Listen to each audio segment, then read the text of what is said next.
वकफ़ा वसलामुन अला इबादिहिल्लज़ीना इस्तफ़ा अम्मा बअद अऊज़ु बिल्लाहि मिनश शैतानिर रजीम बिस्मिल्लाहिर रहमानिर रहीम क़ुल तआलौ अत्लु मा हर्रम रब्बुकुम अलैकुम अल्ला तुश्रिकू बिही शैआ व बिल वालिदैनि इहसाना वला तक़्तुलू औलादकुम मिन इम्लाक़ नहनु नर्ज़ुक़ुकुम व इय्याहुम वला तक़रबुल फ़वाहिश मा ज़हर मिन्हा व मा बतन वला तक़्तुलुन नफ़्सल्लती हर्रमल्लाहु इल्ला बिल्हक़् ज़ालिकुम वस्साकुम बिही लअल्लकुम तअक़िलून।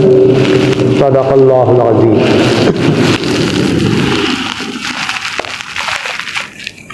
आज जो आयात मुबारका सूरतुल अनआम में हम पढ़ रहे हैं, इनकी मानवी अहमियत और इनकी फजीलत के हवाले से चंद बातें अर्ज़ की थी कि बाज़ रिवायात की रोशनी में गुज़श्ता आसमानी किताबों की जो तालीमात हैं, ये उनका खुलासा है।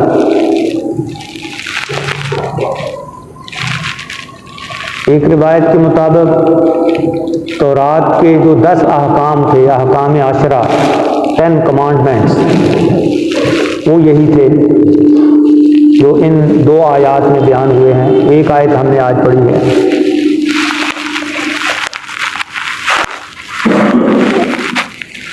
और हज़रत अब्दुल्लाह इब्न अब्बास रज़ियल्लाहु अन्हु के कौल के मुताबिक आयात मुहकमात यही हैं। सूरह आले इमरान में 2 तरह की आयात का जिक्र है। फीही आयातुम मुहकमातुन हुन्ना उम्मुल किताब व उखरु मुतशाबिहात।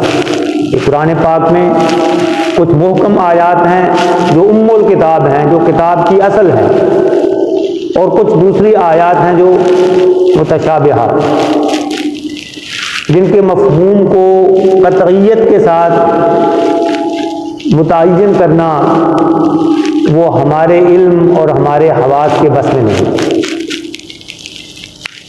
जैसा आलम आखिरत की बात तफसीलात हैं तो उनकी क्या कैफियत होगी वो हम एक अंदाज़ा कायम कर सकते हैं अपने जहन में, लेकिन यकीनी तौर पे नहीं जानते। लेकिन इस दुनिया की ज़िंदगी से मुताल्लिक़ जो हिदायत हैं वो बड़ी वाज़ेह हैं कि यहाँ तुमने करना क्या है। वो मुहकम है, वो मुहकम आयात है। हज़रत अब्दुल्लाह इब्न मसऊद रज़ियल्लाहु अन्हु से ये कौल नकल हुआ कि अगर कोई शख्स रसूलुल्लाह सल्लल्लाहु अलैहि वसल्लम की मोहर शुदा वसीयत को देखना चाहे कि आपने उम्मत के नाम कोई ख़ास नसीहत करके नीचे अपनी मोहर लगा दी, तो वो सूरतुल अनआम की इन आयात को देखें। तो ये इतनी अहम आयात हैं और इस मकाम पे इनकी मुनासबत वो ये है कि इससे पिछले चंद रकूओं में हम ये पढ़ते आए, कुफ़ार मक्का ने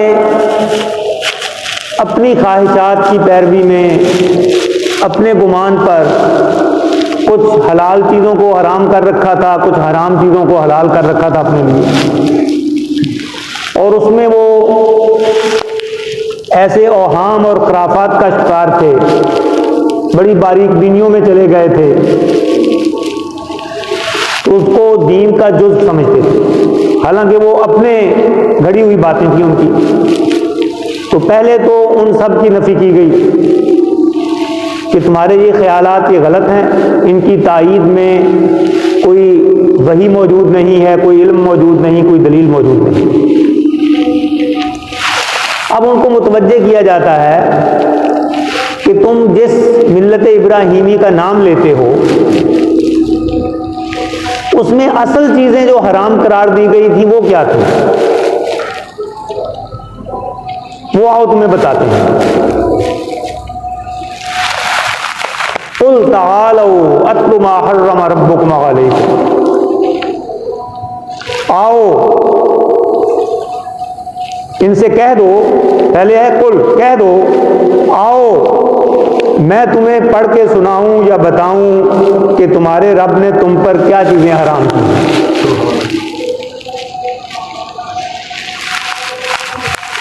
इससे पहले भी चंद आयात में हम ये देखते आए हैं कि बाद आयात का आगाज कुल से होता है, कह दो, कुल हलुम्मा शुहदाकुमुल्लज़ीना यशहदूना अन्नल्लाह हर्रम हाज़ा, कुल फलिल्लाहिल हुज्जतुल बालिग़ा। हालांकि इसके बगैर भी नबी पाक सल्लल्लाहु अलैहि वसल्लम जो कुछ कुरान के तौर पे उम्मत को पेश करते थे वो अल्लाह की तरफ से ही था, लेकिन बाज़ खास मौक़ों पर यह हुक्म आ जाता है कि कहो, सुनने वालों को ये याद दहानी कराने के लिए कि ये अल्लाह के रसूल जो कुछ कह रहे हैं ये किसी के कहने पर कह रहे हैं, इनको कहा गया है कि कहो, और वो कहने वाली ज़ात रब्बुल आलमीन है। ये अपनी तरफ से घड़ के कुछ नहीं कह रहे तुम्हें, जैसे कुल हुवल्लाहु अहद, कहो वो अल्लाह एक है, अहद है। ये बात कहां से आई है? ये अहकमुल हाकिमीन की तरफ से नाजिल हुई है और रसूलुल्लाह सल्लल्लाहु अलैहि वसल्लम को हुक्म हुआ कि कहो। तो ये इस बात की कि जो आगे कही जाने वाली है उसकी अहमियत को जाहिर करती है। फिर अगला जुमला वो भी इसकी अहमियत को जाहिर करता है, तालो, आओ, अपनी तरफ मुतवज्जे किया जा रहा है। इसके बगैर भी बात हो सकती थी कि तुम्हारे रब ने ये बातें हराम की। जिस तरह कोई मुकर्रिर अपनी तकरीर के दौरान जब हाजिरीन की तवज्जो अपनी तरफ मबजूल करना चाहता है तो वो ऐसा असलूब इख्तियार करता है कि एक दफा सारे अलर्ट हो जाएं।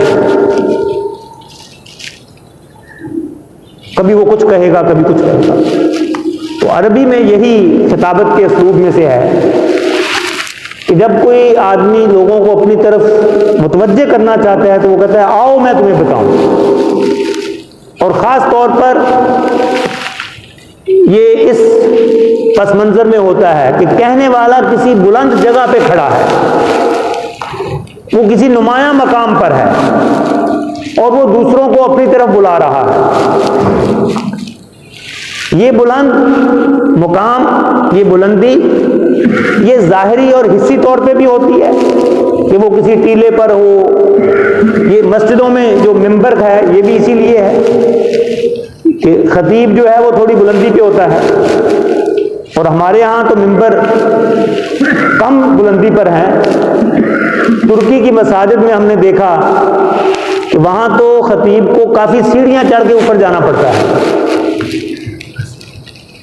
वो तकरीबन छत के और फर्श के दरमियान में जा पहुंचता है, इतनी बुलंदी पे मेंबर होता है उनका, जहां खड़े होकर वो खुतबा देते हैं।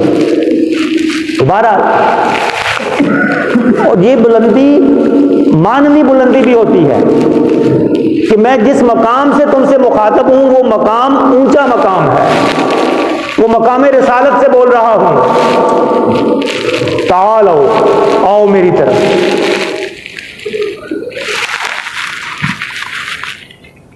और इसमें यह मफहूम भी बाद मुफस्सरीन ने बयान किया कि कहने वाला जब इस अंदाज से लोगों को बुलाता है कि वो खुद बुलंदी पे होता है कि आओ मैं तुम्हें वो बात बताने वाला हूं जो तुम्हें भी बुलंदी अता करेगी। ये सारे मफाहीम इस एक लफ्ज में शामिल हैं। कह दो, आओ मेरी तरफ मुतवज्जे हो जाओ। अत्लु मा हर्रम रब्बुकुम अलैकुम, मैं तुम्हें बताता हूं, पढ़ के सुनाता हूं कि तुम्हारे रब ने तुम पर क्या कुछ हराम किया है।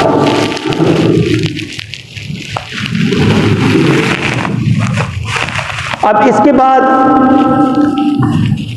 हमारे आम तहरीर या तकरीर के जो उसूल हैं उसमें जब कहा जाए कि ये चीज़ें हराम हैं तो नीचे कुछ चीज़ों की फहरिस्त होनी चाहिए कि ये करना हराम है, ये करना हराम है, या कुछ चीज़ों से मुमानत हो कि ये ना करो, ये ना करो, ये ना करो, ये हराम है। कुरान मजीद का ये खूबसूरत असलूब है कि उसने आगाज तो ये किया कि ये चीजें तुम्हारे रब ने तुम पर हराम की। आगे जिन चीजों का बयान है, कुछ का बयान मुमानत के अंदाज में है कि ये काम ना करो, और कुछ चीजों का बयान अमर के सीगे में है, इस बात के साथ है कि ये करो।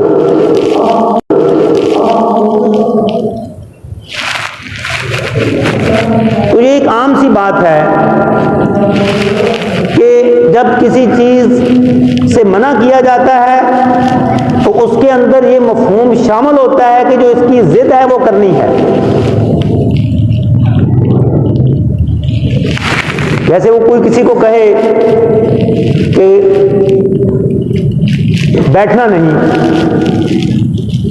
तो इसका मतलब है कि खड़े रहना है, तो दूसरा जो उसका मुतजाद मफहूम है वो उसमें शामिल होता है। अगर शिर्क से मना किया तो उसके अंदर ये मफहूम शामिल है कि तौहीद पर कारबंद रहो, जो उसका की जिद है। तो जहां तो नहीं का अंदाज है वहां भी ये मतलब है कि ये काम नहीं करना और इसके खिलाफ जो काम है वो करना है। और जहां किसी काम के करने का हुक्म है वहां उसके अंदर ये मफहूम शामिल है कि ये काम करना है और इसके खिलाफ वाला काम नहीं करना, वो हराम है।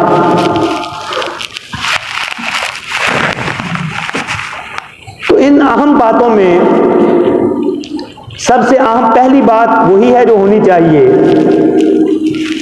कि अल्लाह तुशरिकू बिही शैआ। तुम्हारे रब ने तुम पर जो हराम किया, पहली चीज ये कि उसके साथ किसी चीज को शरीक न ठहराओ। दीन का अस्ल उसूल, तमाम शरीयतों का, तमाम आसमानी मज़ाहब का बुनियादी नुक्ता अल्लाह की वहदानियत का इकरार, और उसकी जिद क्या है? उसके साथ किसी को शरीक करना, उसके साथ किसी को शरीक ना ठहराओ। और लफ्ज क्या है? शैआ, अमूम, कोई भी चीज, वो कोई चीज ऐसी है जो तुम्हारे देखने में आती है, छूने में आती है, मादी चीज है, या वो कोई ख्याली चीज है, उसका कोई ऐसा वजूद नहीं है, कोई भी चीज है इस दुनिया में, कुछ भी है, उसको अल्लाह का शरीक बनाना। अल्लाह का शरीक बनाना कई एतबारात से है, इस पर कई दफा बात हो चुकी है। उसकी जात में शरीक बनाना, ये वो शिर्क है जो बदतरीन शिर्क है। किसी को उसका बेटा समझ लेना कि वो उसी की नस्ल से है, बेटा उसी नस्ल से होता है, वो उसकी जात में शिर्क है।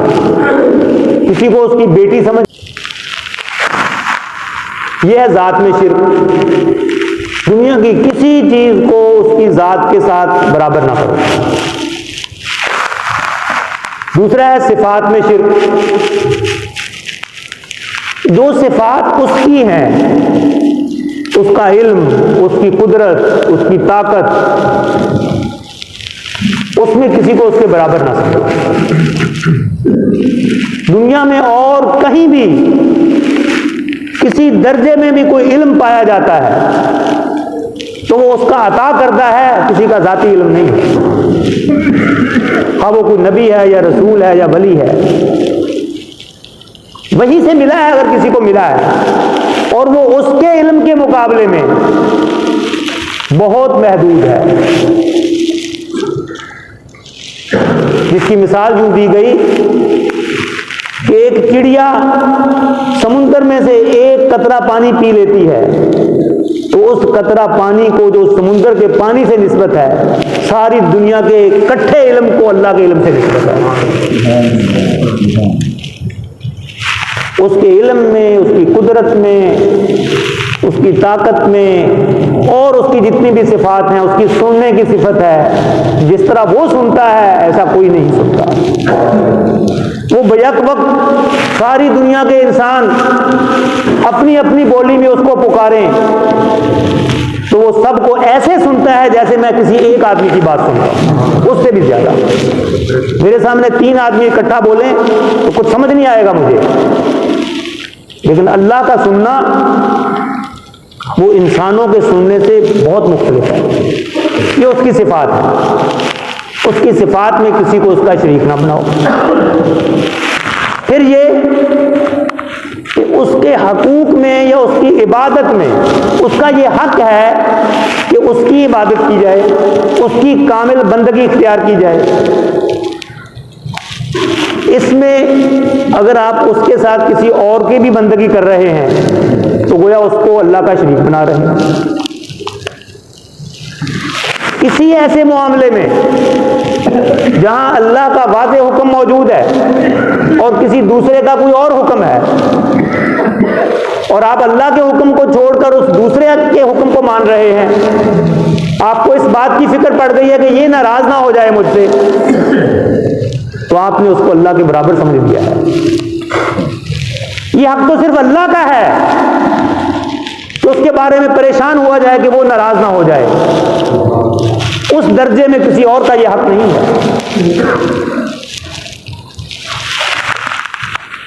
यह है शिर्क फिल इबादत या शिर्क फिल हकूक। इससे पिछली आयत की तफसील में हम बयान कर चुके कि ये उसका हक है कि वो तुम्हें बताए तुमने क्या करना है क्या नहीं करना, क्या जायज है क्या नाजायज है, क्या हलाल है क्या हराम है। अगर ये हक तुमने किसी और के अंदर तस्लीम कर लिया कि वो भी ये हक रखता है, खा वो कोई एक फर्द हो या वो कोई इदारा हो या वो किसी मुल्क की पार्लियामेंट हो, कानून साज इदारा हो, और वो इस मामले में ये बताए जिस मामले में अल्लाह बता चुका है कि ये काम हराम है, और वो कहे वोटों की बुनियाद पर कि हाँ ये जायज़ है, हमने वो कसरत राय से ये फैसला कर लिया है कि ये काम अब जायज़ है, तो तुमने उस फर्द को या उस गिरोह को या उस पार्लियामेंट को अल्लाह का शरीक बनाया। ला तुश्रिकू बिही शैअन,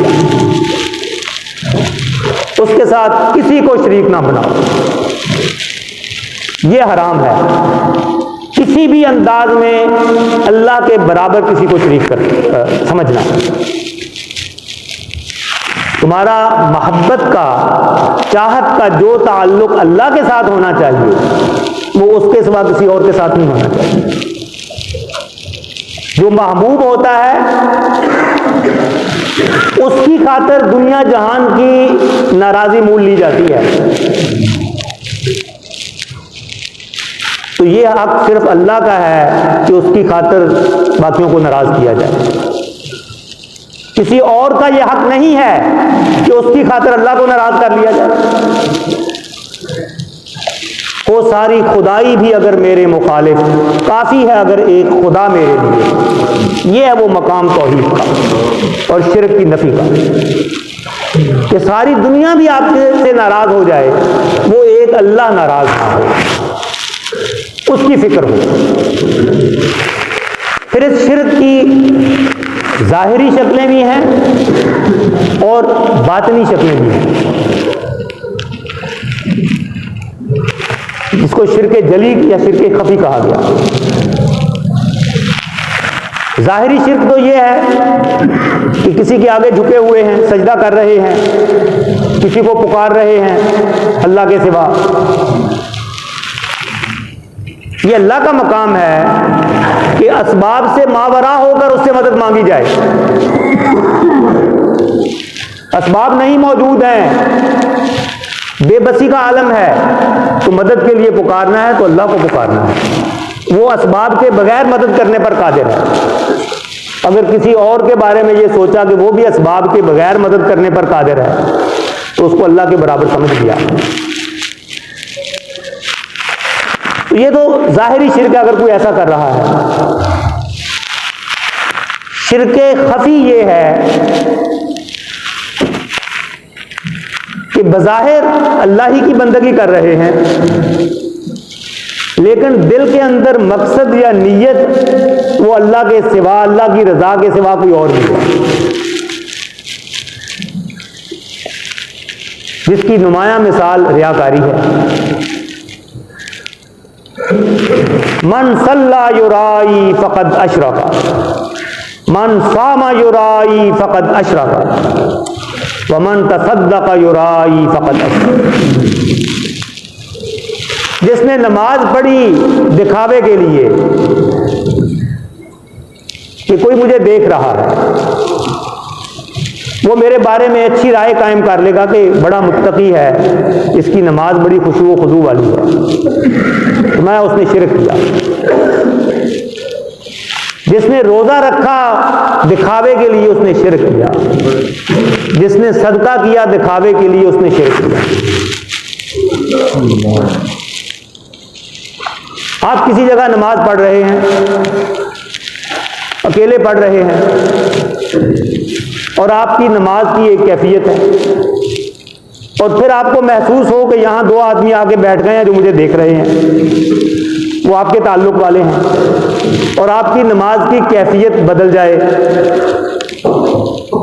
आपके ऊपर ज़्यादा आजिज़ी तारी हो जाए, ज़्यादा खुशू खुरू ज़ाहिर होने लग जाए, तो अब ये जो कुछ हुआ है ये उनके लिए है, ये अल्लाह के लिए नहीं है।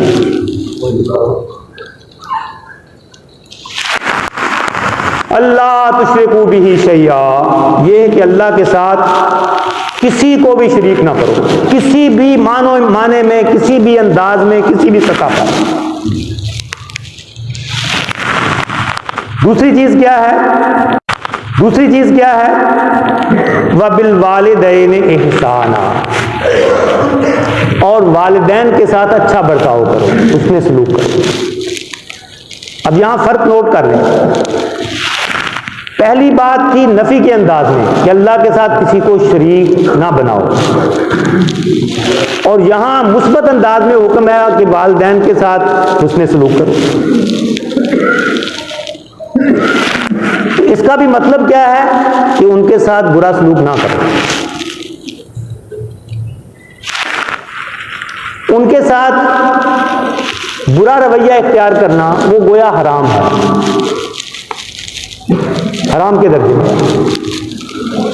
लेकिन मुस्बत अंदाज इसलिए इख्तियार कर लिया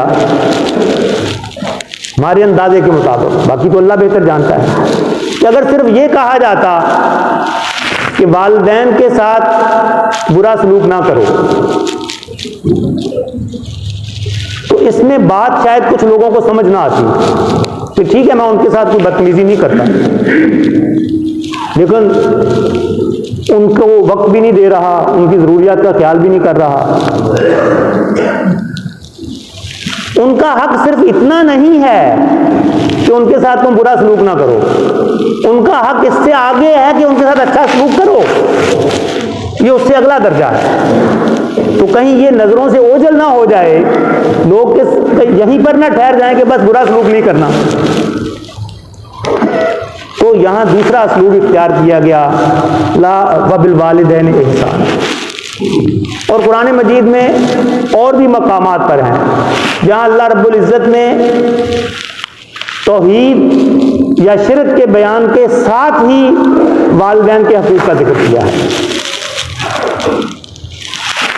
वक़ज़ा रब्बुका अल्ला ताबुदू इल्ला इय्याहु व बिल वालिदैन इहसाना, और तेरे रब ने यह फैसला किया कि उसके सिवा किसी की बंदगी ना करो और वालिदैन के साथ अच्छा सलूक करो। इम्मा यबलुगन्ना इंदकल किबरा अहदुहुमा औ किलाहुमा, अगर तेरे पास उनमें से कोई दोनों या एक बुढ़ापे की हालत को पहुंचे, फला तकुल लहुमा उफ़्फ़िम वला तनहरहुमा, तो उनको उफ तक ना कहो और ना उनसे झिड़कने के अंदाज में, डांटने के अंदाज में बात करो। वक़ुल लहुमा क़ौलन करीमा, और उनके साथ नरमी और मोहब्बत की बात करो। ये जो पहली बात है ना कि उफ तक ना कहो, ये अदना से अदना दर्जा है किसी के साथ बदतमीजी का। अपने रवैये से ये जाहिर करना कि आपको उनकी कोई बात नागवार गुजरी, इसको कहते हैं उफ। ये भी ना जाहिर होने पाए। अब्बा जान क्या कह दिया आप पुराने दौर के आदमी हैं, मेरी बातें नहीं समझ आ रही। मैं अब आपके साथ एडजस्ट नहीं कर सकता। ये वो जुमले हैं जो आज के बच्चे वालिदैन को कह देते हैं।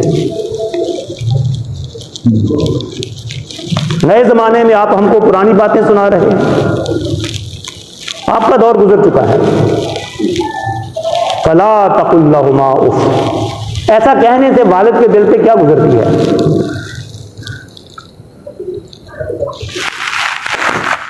और फिर एक दर्जा है वालिदैन के साथ हुस्न सलूक का कि आप उनकी वो ज़रूरियात पूरी करते हैं,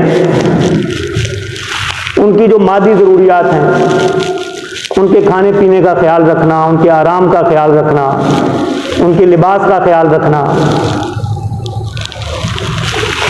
अगर वो बीमार पड़ जाएं उनके इलाज मुआवजे में काविश करना, ये सारी बातें बहुत अल्लाह के यहाँ पसंदीदा है। और एक और दर्जा है कि वालिदैन का आपके वक्त पर भी हक है। बुढ़ापे में जब औलाद अपने अपने कामों में मसरूफ होती है तो बूढ़े वालिदैन तन्हाई का शिकार हो जाते हैं। अपने टाइम टेबल में उनके लिए वक्त भी रखें, उनके पास बैठें। वो एक सोशल आइसोलेशन का जो शिकार हो गए हैं उससे निकालें उनको, उनसे उनकी दिलचस्पी की बातें करें जो उनके मौजूआत हैं पसंद के। अगर आप बहुत पढ़े लिखे हैं, बड़े आलिम फाजिल बन गए हैं, वालिद या वालदा वो मारूफ मानों में पढ़े लिखे नहीं हैं, तो उनके पास बैठकर अपना इल्म फजल नहीं जाहिर करना, उनके साथ उन्हीं की सतह की बातें करनी है। उनके दोस्तों का हाल पूछें, उनकी सहेलियों का हाल पूछें। इकबाल की बड़ी मशहूर नज़म है जो अपनी वालदा की वफात पर उन्होंने लिखी थी, वालदा मरहूमा की याद में। उसमें वो कहते हैं, जिंदगी की औज गाहों से उतर आते हैं हम, सोहबत मादर में तिफले सादा रह जाते हैं। हम बाकी दुनिया के लिए जितने मर्जी बड़े बने फिरें, जितना मर्जी हमारा मकाम हो, हमारी शान शौकत हो, माँ की सोहबत में हम आकर हम एक सादा से बच्चे बन जाते हैं। फिर हमने उसी सतह पर उन्हीं की दिलचस्पी की बातें करनी होती। ये वो पहलू है हुस्न सलूक का जो आजकल अक्सर नज़रअंदाज होता है कि वालिदैन की बाकी ज़रूरियात का तो ख्याल रखा जाता है, लेकिन अपने वक्त में उनका जो हक है वो उनको नहीं दिया जाता। आपकी ज़िंदगी के औकात में भी उनका कुछ हक है। अगर आप किसी दूसरे शहर में रहते हैं तो ख़ास उनसे मिलने की खातिर सफ़र करना, अपना वक्त निकालकर बाकायदा इस नीयत से सफ़र करना कि मैं वालिद या वालदा को मिलने जा रहा हूँ, ये बड़ी सादत की बात है। नबी अकरम सल्लल्लाहु अलैहि वसल्लम ने फरमाया, 3 मरतबा फरमाया, रागिमान फुहू, रागिमान फुहू, रागिमान फुहू। लफ्जी मतलब है उसकी नाक कट गई, उसकी नाक कट गई। मुराद यह है कि वो शख्स जलील हुआ, जलील हुआ। या ये एक बद्दुआ का मतलब भी हो सकता है कि ऐसा शख्स जलील हो, ऐसा शख्स जलील हो। पूछा गया कौन? फरमाया वो शख्स कि जो अपनी जिंदगी में वालिदैन दोनों या किसी एक को बुढ़ापे की हालत में पाए और फिर अपने ऊपर जन्नत वाजिब ना करा ले। इससे ज्यादा आसान रास्ता क्या हो सकता है? क्या वालिदैन को खुश करना बहुत मुश्किल काम है? उन्हें तो पहले ही आपसे मोहब्बत है, वो तो आपकी थोड़ी सी तवज्जो से ही बड़े खुश हो जाएंगे और दुआएं देंगे आपको।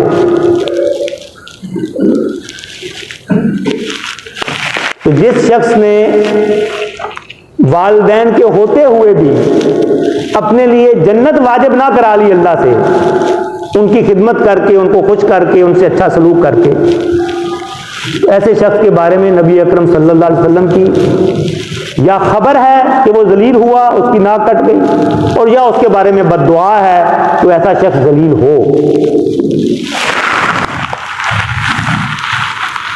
तो ये पहली दो बातें हैं, एक अल्लाह के साथ किसी को शरीक ना करना, और दूसरा वालिदैन के साथ हुस्न सलूक और उनके साथ बदसलूकी ना करना, किसी भी दर्जे में उनकी दिल आज़ारी ना करना। इस बात की फिक्र में रहना कि मेरे किसी कौल से, मेरे किसी फेल से, मेरे किसी रवैये से उनका दिल ना दिखे। यहां तक कि अगर वालिदैन गैर मुस्लिम भी हैं तो उनके बारे में भी हुक्म है कि सिर्फ अगर वो अल्लाह की नाफरमानी का हुक्म दें, शिरक का हुक्म दें, तो वहां उनकी बात नहीं माननी। ये वही बात आ गई कि दुनिया में हर किसी की बात मानी जा सकती है जब तक कि वो अल्लाह के हुक्म से मुतसादिफ नहीं। वालिदैन के बड़े हकूक हैं, लेकिन जहां वो अल्लाह के किसी हुक्म की खिलाफ वर्जी का कहें वहां उनकी बात नहीं। इसके अलावा क्या हुक्म है? वसाहिबुहुमा फिद दुनिया मारूफा, उनके साथ दुनिया में अच्छा सलूक से भी करते रहो। बाकी सारे मामलात में उनके साथ अगर वो गैर मुस्लिम भी हैं तो हुस्न सलूक की हिदायत है। वाखिर दावा।